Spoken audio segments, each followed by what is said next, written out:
Sunday cruise. So Sherry was the first one to try out the new lithium iron phosphate battery that I put together. I ended up using 60 amp fuses because that's all I had. I'd rather use a lower amperage, but I think it's going to have to just be good for now, because actually the most stress on the fuses is physical, mechanical. And so I got to work out some sort of like battery tray so that I can take it in and out for service, and also so, because the way that I have to pick it up is I pick it up like, I don't know if you ever picked up a stack of books sideways. It's sort of like that. And when I was putting it in and out, I broke a couple, and then of course I get in the cart and then it doesn't work. And that's because everything's wired in series, and so if even one fuse pops, that's it. Oh, some guy masturbating. So we can just go over and, will you go over and talk to him, babe? Like, scoot on over there and we just let him know, hey, don't come over here. So, and then it's so much lighter than the 3 big lead acid batteries. I was worried that it might bounce out if like Sherry hit a curb or I jumped off the curb or something like that. So I'm going to put a strap in there. I'm not going to really do much for compression because they're already in plastic containers. I may do a little bit of compression. I would love to get people's input on that, and what's appropriate. You know, like if you don't want, maybe I should talk to Jonathan DeMuth over there at Prodigy Audio. He did a few of these lithium batteries. I don't know if it was lithium iron phosphate. Hey, bud, just so you know, don't be over here, okay? Thank you. Thank you. So anyways, I think he used like aluminum bars to compress, like basically zero give. What's over there? Let's go check it out. Is it just that a beer bottle? Yeah, that's what it looks like. Okay. Any more poops? Probably. Probably. It's like, I came over here to smoke drugs like a legitimate person. I'm like, no, get out of here. Well, I wanted to do Sunday sermon and criticers at the same time. Don't know what that is. Anyway, some trash. There was a water bottle. What was it? If anything, I wanted to talk to you guys about a emergency plan, and also about estate planning, I guess would be one word to call it, one phrase. Just basically preparing for stuff, and I don't mean like prepper. You know, like you can have all the dry wheat you want in your basement, but the chances of that paying off are very, very, very slim. And so I think it's better to actually just plan for small emergencies, like, I don't know, some guy says you pull a gun on him and then the cops don't like you for some reason, and so because you talk trash about them all on the internet, and because they're cowards and fraudulent. But let's say they take you to jail like they did me, with no probable cause and no real reason. And anyways, you got to have a plan about who your spouse or whoever is on the outside, whoever your partner is, somebody that you can contact that is reliable and trustworthy, you know, and able to get access to some sort of money or some sort of plan or asset to get you out of. One thing that's really great is if you have all the assets, if you give all the assets to a trust. And I'm talking about a private trust, something that accountants can't even touch, cops can't touch, government can't touch, nobody can touch, because it's a private trust. There's a guy that I've been watching on TikTok. He's very informative and very interesting. I'll put a link to him in the description, give you some more information about him. The other one is in case I go to jail on Tuesday. And I deep down, I don't expect to, but there were some signs that, you know, again, cops are lazy, and if they're gonna capture you, they would like to wait till you pass through a metal detector, and you're alone, or, you know, in a civilized place like a courtroom where they can just, you know, what's up, and you have nowhere to go, you know, that sort of thing. So, but the public defender, it was a while back, about a month ago, he wanted to talk to me, have me go downtown and sit in his office and talk to him, and I was like, why can't we just talk on the phone? And then, you know, he's like, oh, okay. I'm like, I'm not gonna do just what you say, dude. Like, first of all, he's younger than me.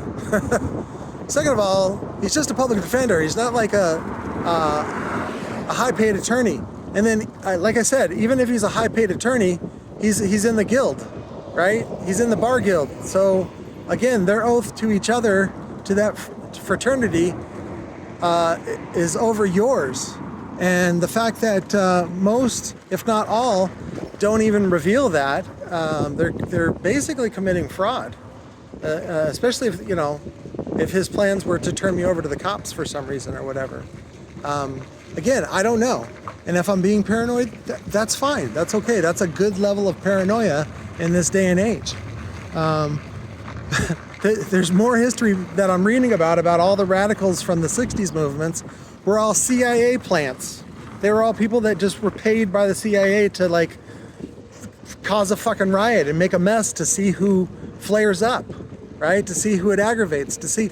And that's what's funny is every one of these plans that gets revealed, like, I think it was the CIA or I think it was the FBI, they were like encouraging this guy to be radical that was, I think he was Muslim, and they were like, you should buy these rockets. We'll front you if you buy these rockets. You know, you can pay us back later after you know, do your terrorism stuff.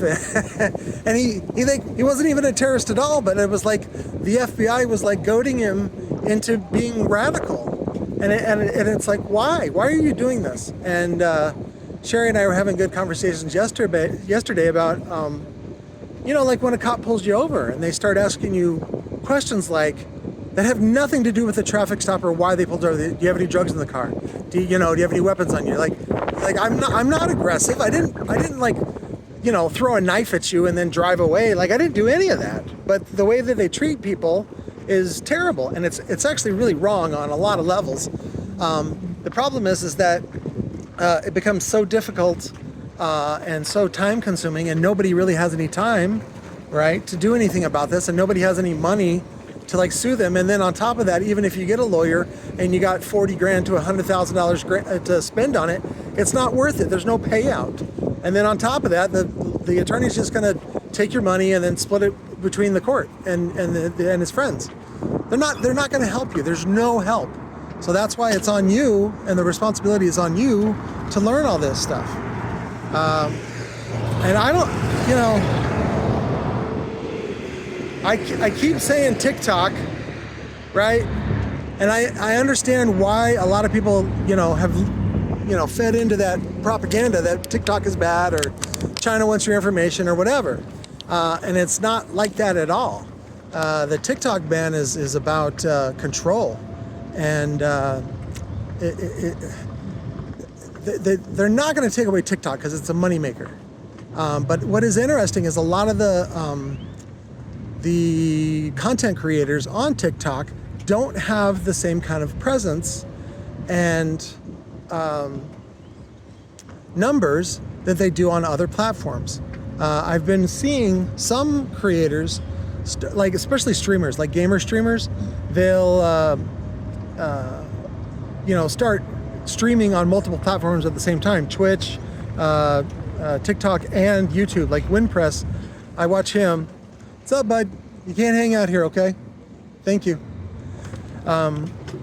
Wendy, he'll do a stream on all three platforms at the same time, which is really the great way to go, because in case one of those fails, or you know, the government thinks that they're evil and takes them away or whatever it is,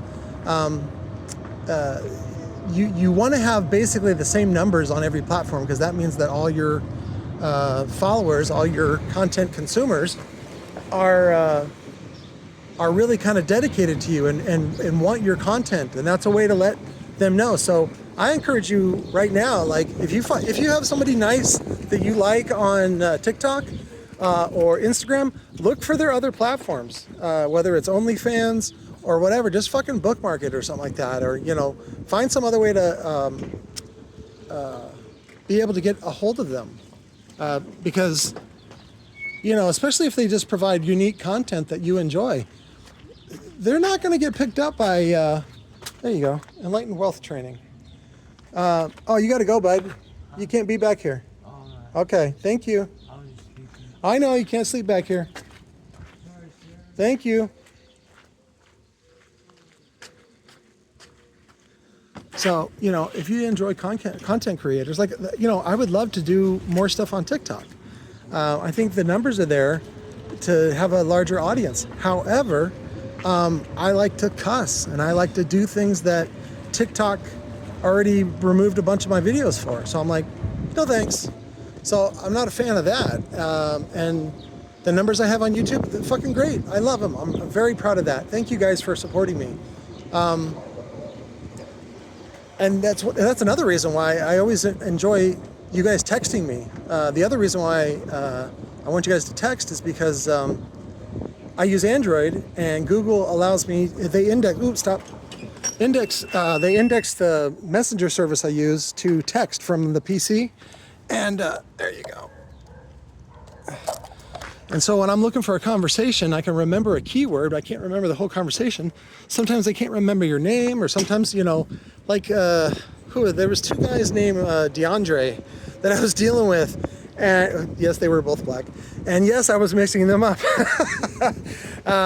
which is fine. But it's just confusing because, then I know one black Connor and one white Connor, and they're both fun and good guys, and I put them in my phone as Black Connor and White Connor, and I even tell them, I'm like, yeah, you're Black Connor, this is White Connor, and it's not that big a deal. So, but and I enjoy having that personal connection with you guys. That's why I share my personal life. That's why I share this estate planning. That's why I share all this extracurricular stuff outside of car audio. Car audio is just it's a weird animal. Like, I would love to have you guys work from home and do installs and all that kind of stuff and make money and not have to go to a job anymore. But it actually requires a lot of hustle. When, if you go to your 9-to-5 job, it's fucking easy. It's nothing compared to all the stuff that you got to do for car audio, or even home audio. Basically manufacturing and fabrication. And it's not for everybody, but if there's some way that I can spin off any of these skills or any of these niches that you guys can, monetize, fucking go for it. That's what I'm all for, is everybody to make money. Because this channel is not for rich people. So rich people have already figured out how to manipulate the system and how to get what,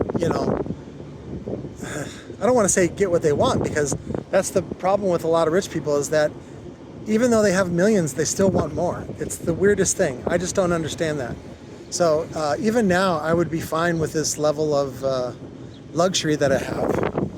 This is way better than I had as a kid, and I'm fine with this level. Living, in a neighborhood like this, 70s tract homes. Hello, puppy. Sherry and I watched the new Mean Girls last night, which I didn't know was a musical, and I was not super offended by the music. It was actually pretty good, and they had put a really good concerted effort into diversity, which was great, so that everybody is really represented. And then after that, we watched it on Paramount Plus, because I have that combined service. It's like $13 a month. You get Paramount Plus and you get your grocery delivery from Walmart. It's great, and we got rid of Netflix, but so anyways, after we watched the movie, they're like, do you want to watch the original Hot Girls, which was from 2004? I was like, has it been that long? It's like, holy shit. And what was funny was, of course when I watch movies, I'm constantly researching on my phone, what other movies has this person been in? what do the girls look like in a bikini? You don't want to search these girls nude, like if you search in, Lindsay Lohan nude. A lot of them are AI fakes, and it's like, I'm not interested in that. I want to see the flaws and all that kind of stuff. What's her name? Shebert? Lexi, what was her name? Oh my gosh, I can't remember. The one that was in the original one that was like the sidekick. She was on Party of Five. I forget. Anyways, so I put her in the Google, and she did like some lingerie stuff and for Maxima, and she was my favorite. I was like, oh my god, she's so fucking hot. And then I put in there whatever her name is, I forgot. And then I put nipple on the end of it, like, because sometimes girls wear stuff like what's her name from American Pie did that nip slip where like her dress fell down and then everybody saw her botched boob job. But anyways, it came up with Jennifer Love Hewitt, which I didn't mind looking at her boobs either, so that was great. But so anyways, that's a good movie. Go check it out. Mean Girls, the musical. All the girls are pretty in it. I thought there was a lot of boobage. I go, wow, there's a lot of like nice looking titty pictures and cleavage in this movie. And then we watched the original, and I was like, wow, there's even more boobies in this one. I didn't even remember all those boobs. I was like, Jesus Christ, like Lindsay Lohan is way too good looking. And she's 17 in the movie. And she does a little cameo in that too. I was surprised that Tina Fey, that she didn't put more cameos in this one that were flashbacks. Tim Meadows was in this one. I think Tim looks better now than he did back in the original. And then, was it Tina Fey and Rachel Dratch are good friends, and but they filmed it in Canada, so I don't know why Rachel wasn't in this movie or even in the original. So I would love to ask Tina that question, like if at Comic-Con or something like that, about, like, where's Rachel? And because I really like her comedy. I think she's really funny. And let's see, who else did, John Hamm did a cameo for the sex ed teacher. That was pretty good.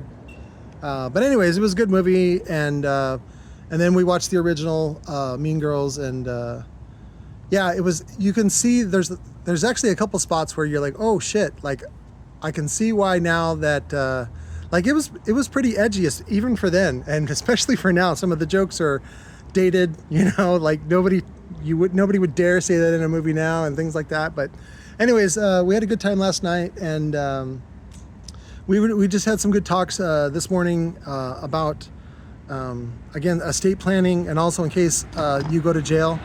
In case I ever go to jail and you guys find out about it and you want to support me and you want to do some sort of offer that I can't refuse, just send money to Blackjack Audio, which is paypal.me/Blackjack Audio, all one word. And that'll allow you to use credit card to send payments to Blackjack. And then I will bill Blackjack for my consulting services. And also the Patreon page, like I mentioned yesterday in yesterday's video. Subscribe to that. That has auto deposit. So does the PayPal. And then what I'm going to do is go ahead and initiate the auto deposit on the Cash App, which is $Robot Underground, all one word. In case anybody, again, like that's your only way to send or whatever. So, and if you're using Zelle is Nazi money. Don't use Zelle. Just double checking.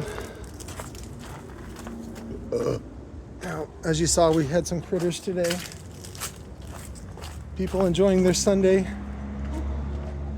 dealing with their Sunday scaries before they go to work tomorrow. Back to the freeway exit. But no, it's funny. I was doing the videos yesterday, and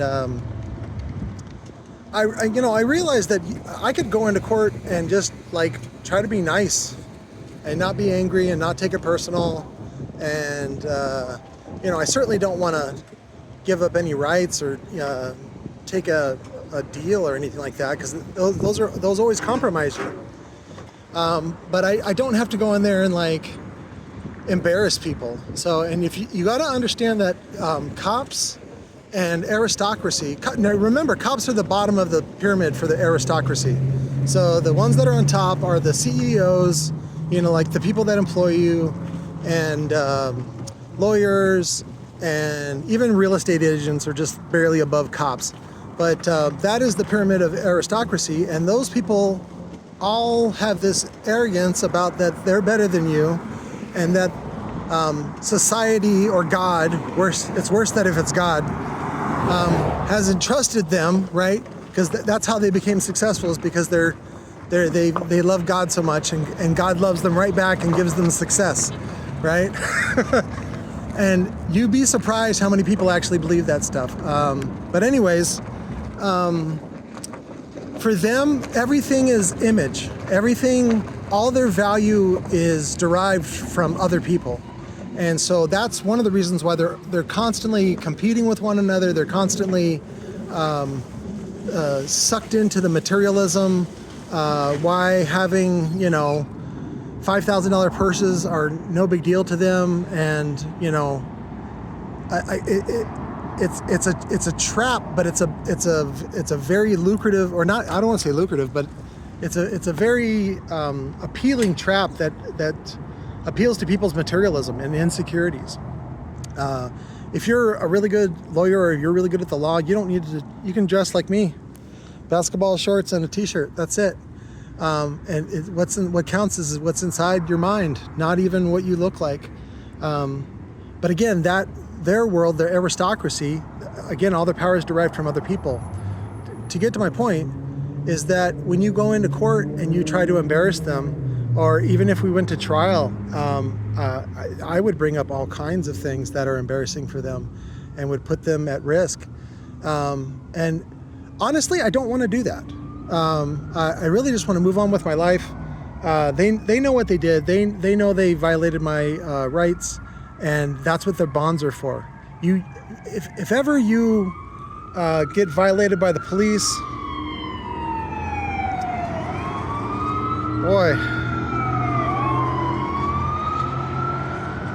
I could not ask for extra emphasis. If you ever get violated by the police, just remember that even when they're making it personal, you don't have to take it personal, even if there's loss of life. And I know that's a really hard thing for people to accept, but it really doesn't do you any good to sue the cop, because the cop, whether he is or whether he believes that he's acting in his line of duty and under immunity, it doesn't matter. Suing him personally does not really do anything, and it certainly doesn't change policy. What can help your life is a large settlement, and that's why you sue their bond. You sue the bond for them, their personal bond. You can also sue the manager, which is like their sergeant or even lieutenant, that enabled those poor policies. And then the umbrella policy, which is for the whole force, and then even the municipality, which in this case would be City of Mesa. And they have billions and billions and billions, and it's all there ready to give to you when they do you harm, because they don't give a shit. They got another couple dozen, however many thousands, millions, or people that are citizens that don't know any better and get fucked in the pee hole like I did every day, and they are able to shake them down. So I don't even want to say that the largest Ponzi scheme or the largest shakedown is the government, because they're not even government. There really is no government. It's all just corporations. And these corporations are out there to line their pockets and take care of themselves. That is their first priority. And then when they give you promises of, like, if even like the public defender, they're like, oh, if you work hard and you do a good job for us and you do what we tell you to do, then we'll promote you, or then we'll give you this job. And it's a trap. It's all a trap. It's all just more materialism and more favoritism and nepotism and all the tisms. And so if you're like me, you can use your autism for your benefit and also for other people's benefit. That's the kind of scam I want to run, which is that, well, I don't want to be like, what's his name, Direct D or whatever. I think actually Direct D is a plant. I think he's actually a government plant where he's out there trying to cause problems and encourage other people to cause problems. That's not a way to solve the issue at hand. And I think it's inappropriate. So some people are like, oh, you'll like Direct D or whatever. I don't remember his name, whatever he is. He's also here in Mesa. But, and then, he brags about how much he's like a wanted man for just filming and all this kind of stuff. And it's like, dude, I don't do what you do. I don't do that at all. Do I criticize poor, policing? Do I criticize abuse? Yes, that's it. But you go out and stir up and look for trouble. That's not the way to go. If he had any sort of monetization of his fans and was able to get some money under his control, what he should be doing is teaching people how to get their family and loved ones out of jail and how to get their records clean. And again, I want to go through all that with a step process when I do it. It's basically to show you guys how to do it step by step. And I ain't going to charge a fucking dime. And again, you guys can text me for, I don't know what to call that packet. It's just an information packet that gives you a bunch of guidelines and cases. And again, I'm just reading it. I'm not using any of it. I'm just reading it. It's good knowledge to have if you want to be empowered. If you're okay with the system, if you're okay with your 9 to 5, don't fucking try anything on your own. Don't do that. Just go be safe. Go hang out with Big D Wiz and JP and all those guys that are there to harvest your effort and your time and your life. So I'm not here for that. I want to run a revolution, but the revolution is in your mind and it's in your heart.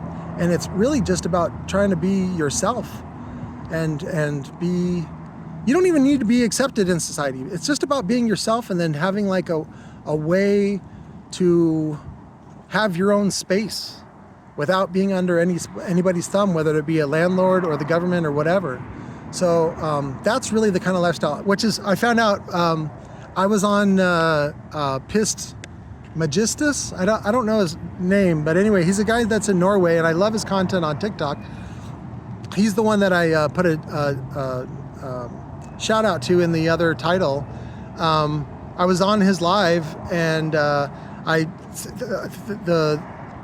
sent him some tokens or whatever, and he gave me a couple shout outs, which was great.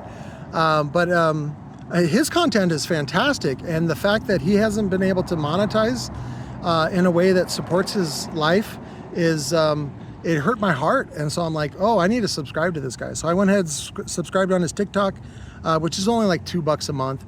But again, that's what the Patreon is for, whether it's me or somebody else that you like their content and want to support them. That's the way you do it. And now the rest of this stuff, again, is outside of your job, is outside of your spouse's reach. If you go and flip an amp and make $100, you don't need to tell them about it. Just fucking pocket the money and do something wise with it. If you buy everybody like gifts, I don't think that's very wise. Does that make them happy? Yes, for the moment. But if you can really keep investing that money and flipping it and flipping it and flipping it and then doing something, and again, I don't want to say something subversive, but when we bought the old house, I did most of that work behind Sherry's back because she was afraid. And I'm like, what were you afraid of? And I ended up having to come up with a whole $7,000 myself for closing. And then we got the house, and it was fucking great. And for a good, 8 years, our rent was super cheap, and I used it like a piggy bank to take out loans on the equity, and it really helped our lives. And then I stepped in this property in this big pile of dog shit and have spent the last 10 years trying to get out of it. But no, if there's anything I can help you out with, if there's any questions, not even just about car audio, I do get a little weirded out sometimes when people ask me very technical questions. And there's some that I don't mind answering, and there's some that I would use as a subject to do a video on, just to show you my style. I suck at sales. I suck at taking advantage of people. And so there was this guy yesterday. The reason why I bring this up is because the guy brought a quote-unquote expert from Venezuela that was visiting him, and he's like, he wanted to do a big one of those PA speaker deals, and I was like, you don't need that. I'm like, let's make this stealth, let's make it loud and clear, and again, there's a little bit of a language barrier because he's a Spanish speaker, and all I got is Google Translate, and I can say, you know, más cerveza y panocha, you know, that's about all I got. And so he ended up trading back his old stuff and then getting some of those new carbon fiber PA drivers I got and some bullet tweeters from Recoil. And then he spent $400 on the enclosure. The guy that's doing the engraving, the laser engraving. Go away. The guy that's doing the laser engraving, I sent the guys his way, and he charged them $400 for the box, and they paid. So it's kind of a weird thing. Like I don't think audio should cost that much, but when, you know, somebody that wants that kind of performance, I just push them away. I don't like their expectations. I don't like that high performance. I like this. I like making this kind of piece of shit rock my truck. Like, that's what I'm okay with. And it's not that I don't like nice things. It's just that when you own quote unquote nice things, what you don't understand is that they actually own you. You know, like we were talking about Tom Segura, and I love his comedy. I love him as far as I know him, but as soon as he starts talking about watches and fast cars, I just get sick to my stomach, and I'm like, but then I realize, you know, for him, he's still traumatized from his childhood about being poor, and that's what he's compensating for. I hope that one day that he has enough growth to figure out that all that stuff is a scam, and all it does is get you fake friends. I mean, does it get you in some circles you wouldn't normally otherwise be in? Yes. But then what's funny is the stakes are higher. That's all. So I run into, you know, the fucking Aryan Nation local representation with their face tattoos, and then I, you know, skedoodle them away. Sometimes those guys show up and they have like lots of money and a crew, and you make a lot of assumptions about those guys. You're like, oh, they can't be all that bad. They have all this money and they're able to, you know, show up in this lifestyle that I'm leading, whether it's at the dunes or the lake or the fucking ski slopes or whatever fucking posh place that you think you like to go, to make yourself feel better. That's all an illusion. And the problem is that you end up with other people that are living the same delusion. They're deluding themselves that it's important, or that it feels good, or that it's rewarding. It's not. It's a trick. It's a lie. So, but again, I hope you guys find some value in these videos, and I thank you for watching. And I am fully aware that this video will not be popular and will not get a lot of views, and that's not the point of the video. So, and that's not the point of Robot. So, I love you guys. I'll talk to you later.